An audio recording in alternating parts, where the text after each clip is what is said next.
Class में first आने का बेस्ट उपाय हेलो फ्रेंड्स, हमारे क्लास 10 के साइंस के वीडियोस का एक और चैप्टर हमारा पर्यावरण, आवर एनवायरनमेंट। हमारे चारों तरफ कितना सुंदर पेड़ पौधे, जीव जंतु, सूक्ष्म जीव, मानव, आसमान, खुला आसमान, हवा, पानी, मृदा, कितना सुंदर ये हमारा पर्यावरण है। और इसके दो संघटक हैं, टू कंपोनेंट्स, बायोटिक और एबायोटिक, जैव और अजैव। ये दोनों मिलके बनता है पर्यावरण, परितंत्र और एनवायरमेंटल इकोसिस्टम। इसका डेफिनेशन एक बार देख लो। ये तो आप जानते ही हो कि जितने जीवित प्राणी हैं सबको जीवन की कार्य का शैली निभाने के लिए, कामकाज करने के लिए एनर्जी की ज़रूरत है। और ये ऊर्जा कहाँ से आता है? याद करो, भोजन से। कुछ जीव अपना भोजन स्वयं बना लेते हैं, उनको हम कहते हैं स्वपोषी या ऑटोट्रॉफ। For example plants.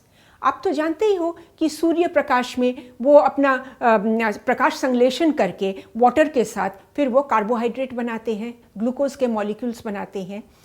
कुछ जीव जंतु उस पौधे को खाते हैं तो वो बनते हैं प्राइमरी लेवल के उपभोक्ता, प्राथमिक उपभोक्ता और प्राइमरी कंज्यूमर। दूसरे जीव उस पहले जीव को खा लेते हैं तो वो बनते हैं सेकेंडरी उपभोक्ता, और उसको भी जो खा लेते हैं वो बनते हैं टर्शियरी उपभोक्ता। देखो इस चेन को, और इस चेन को कहते हैं फूड चेन या आहार श्रृंखला। तो आपके मन में एक सवाल जरूर आ रहा होगा कि जो प्लांट्स हैं, जो उत्पादक हैं, इनकी एनर्जी कहाँ से आती है? याद करो, सूरज से आती है। सूर्य प्रकाश लेकर तभी ना ये ग्लूकोज बनाते हैं। तो प्लांट में अगर 100% एनर्जी आ जाती है, इसको जो खाता है नेक्स्ट लेवल, जो प्राइमरी कंज्यूमर इसको खा रहे हैं, उनके पास 100 से केवल 10 कैलोरी पहुँचती है। और इनको जो खाता है उनके पास पहुंचता है केवल 1 कैलोरी, और उनको जो खाता है उनके पास पहुंचती है केवल 0.1 कैलोरी। तो ये जो फूड चेन है, इसमें आप जैसे जैसे ऊपर जाएंगे वैसे वैसे ऊर्जा की अवेलेबिलिटी कम होती जाती है। Higher in the food chain the less energy we are going to get. और बाकी ऊर्जा कहाँ गई? वो जो डाइजेशन का प्रोसेस वगैरह वगैरह जो प्रोसेस है, उसमें बाकी ऊर्जा शरण हो जाती है।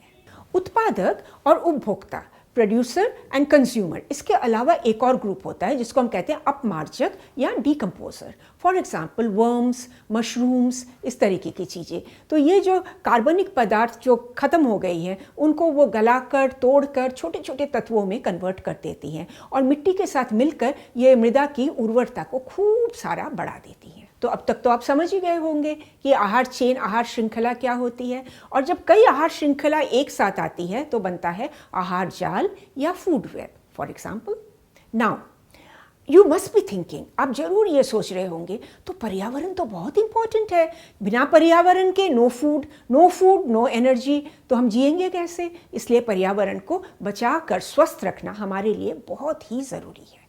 पर्यावरण के एबायोटिक जो चीज़ें हैं, अजैविक जो है, उसमें हम 3 चीज़ों को आज देखेंगे।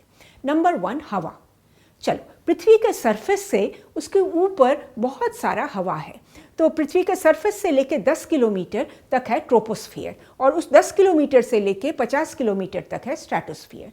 स्ट्रैटोस्फियर का जो सबसे नीचे वाला लेवल है उसको हम कहते हैं ओजोन लेयर। यहाँ ओजोन का एक परत रहता है। What is ozone? Ozone is O3। जब ऑक्सीजन मॉलिक्यूल टूटता है, सिंगल ऑक्सीजन बन जाता है। ये सिंगल ऑक्सीजन एक मॉलिक्यूल के साथ ज्वाइन करके O3 बना देता है। और O3 का काम है, ये एक शील्ड की तरह काम करता है, प्रोटेक्ट करता है हमें अल्ट्रा वायलेट रेज से। सन से बहुत सारी रेड्स निकलती हैं जो हार्मफुल है, तो ये रेज को पकड़ती है। जब ओजोन लेयर में छेद हो जाती है तो ये रेज अंदर आ जाती है और ये हमारी स्किन जला देती हैं, स्किन डिजीज़ कर देती हैं, पेड़ पौधों को ख़त्म कर देती हैं, जलीय प्राणियों को भी नुकसान पहुंचाती है। तो इसलिए बहुत ही ज़रूरी है कि हम ओजोन लेयर को ठीक ठाक रखें। ओजोन लेयर को सबसे दिक्कत पता है किस चीज़ से पहुंचती है? ट्राइक्लोरोफ्लोरोकार्बन, जिसका फॉर्मूला कुछ ऐसा है। और ये कहाँ से मिलते हैं? इन चीज़ों में मिलते हैं। जब भी कोई स्प्रे करो, याद रखना इसमें से ये ट्राइफ्लोरोक्लोरोकार्बन निकल रहे हैं और ये ओजोन लेयर को बहुत दिक्कत पहुंचाते हैं। अगर ओजोन लेयर में बहुत सारे छेद हो जाते हैं या ओजोन लेयर खराब हो जाता है तो हमारी सारी ग्लोब जल जाएगी। अभी भी लोग कहते हैं ना ग्लोबल वार्मिंग, यानी कि ओजोन लेयर में छेद बन रहे हैं। अगले हम देखेंगे पानी या जल। जल तो आपने कभी कभी ऐसा सिचुएशन भी देखा होगा, ऐसे भी सिचुएशन देखे होंगे। तो देखो, हम लोग जल का इस्तेमाल तो करते हैं, पर जल को जब वापस छोड़ते हैं तो कितना गंदा करके हम जल को छोड़ते हैं। और हम ये चीज़ भूल जाते हैं कि इस जल में जो विषैला पदार्थ है, ये धीरे धीरे हमारे पास भी आ जाती है। कैसे? इसको देखो। जल में कुछ केमिकल्स थे, लाइक 2 पार्टिकल्स पर मिलीमीटर, 2 ppm केमिकल है, ठीक है। इस खूब सारा जल एल्गी, शैवाल ने, प्लैंकटन ने खूब सारा जल पी लिया, तो शैवाल में हो गया 5 ppm कॉन्सेंट्रेट हो गया। एक मछली ने बहुत सारा शैवाल खा लिया, तो मछली में ये जाके हो गया 500 ppm। माय गुडनेस, बढ़ता ही जा रहा है। और एक बतख ने 4, 5, 6 मछलियाँ खा ली, और मछली के अंदर, जब बतख के अंदर बन गया 1600 ppm। और इस बतख को जो खाएगा, आप सोचो उसके शरीर में क्या जा रहा है। तो ये जो जल छोड़ते वक्त कई बार लोग यह सोचते भी नहीं है कि यही जल वापस हमारे शरीर में आने वाला है। इसको याद रखना बहुत ज़रूरी है। और हम देखेंगे मृदा, लैंड पे ऐसे ऐसे तस्वीर आपने देखे हैं, ये देखो। और ये शहरों के बाहर तो पहाड़ जैसा बन जाता है। और इसको हम क्या करें? लोग कहते हैं क्या करें, आग लगा देते हैं, धुआं बनता है, सारा माहौल ख़राब होने लगता है।